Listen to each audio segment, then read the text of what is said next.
Where your treasure is, there will your heart be also. God has given us unlimited treasures in His Word.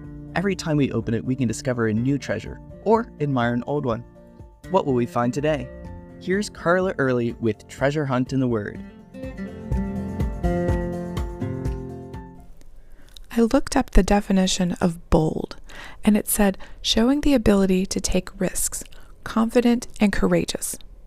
Synonyms underneath were daring, fearless, audacious, heroic, adventuresome, gutsy, and spunky. Now, none of these words would apply to me.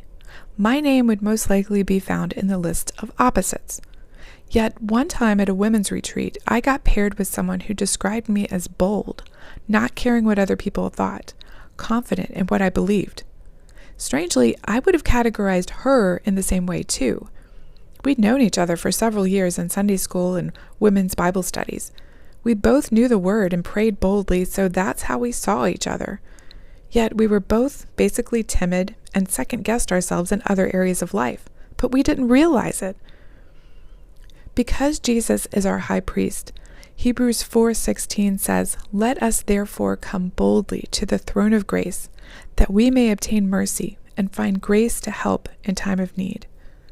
The Amplified Version, which tends to put every nuance of Greek flavor into the English translation, says, "Therefore let us with privilege approach the throne of grace, that is the throne of God's gracious favor, with confidence and without fear, so that we may receive mercy for our failures and find His amazing grace to help in time of need, an appropriate blessing coming just at the right time."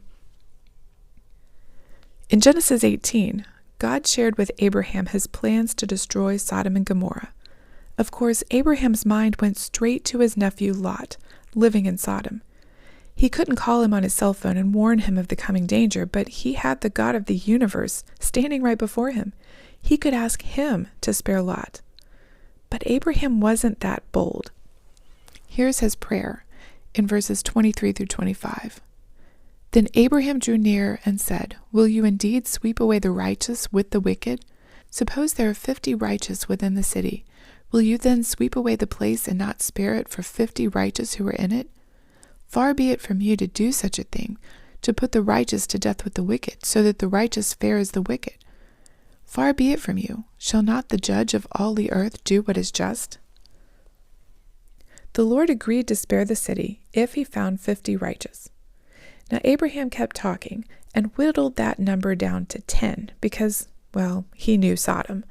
But he probably figured that Lot and his family had at least positively influenced a few others. Surely he had. So he stopped at 10. We'll never know what would have happened if he had asked God to spare the city for the sake of Lot. But he didn't. And the next morning, when Abraham returned to the place where he had previously stood with the Lord, he saw that God had indeed destroyed those wicked cities. There had not been 10 righteous people. We don't know for sure if Abraham found out what happened to Lot and his family, but we know Abraham loved Lot and interceded for him, and surely God made a way for Abraham to find out that He had sent angels to rescue Lot, and he got out safely. In what ways do we need to be more bold in our prayers? If we don't ask specifically, chances are we won't see God's answers when they come. Not telling God what to do, of course, but asking in specific ways. For example, I could pray, "Lord, help my son in school," but that's so general that it would be hard to see an answer to that prayer. But if I ask, "Lord, please help my son with his test today. Help him think clearly and have good recall, and help him make godly friends so they can encourage each other to Christian maturity. Help him stand for what is right and influence others for you." Don't you think that might lead to a more obvious answer?